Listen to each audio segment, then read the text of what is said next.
driving and stopping on the slopes with GOtrack Remote Control system.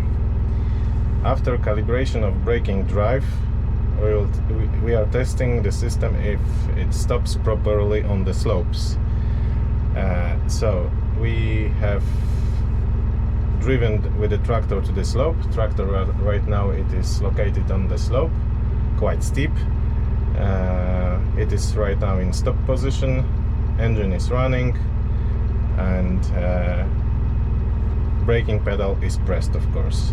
So we drive forward, tractor is moving, we stop the tractor, braking pedal is pressed now, tractor doesn't move at all. Again.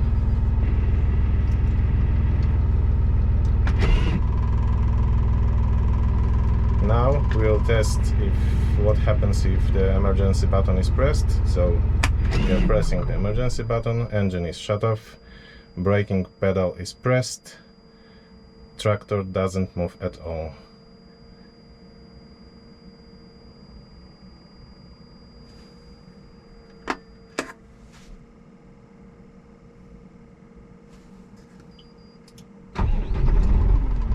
Again.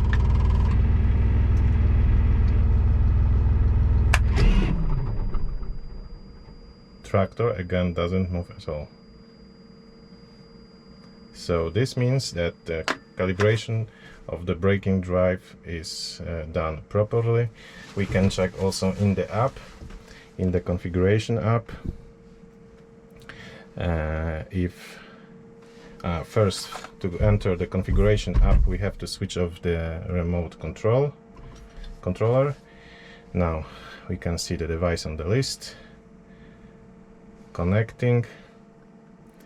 After it is connected, go to drives, braking drive, and we can see drive overload counter 0. It means that the drive is not overloaded, because if we set pressed position too much, it can report overloads here.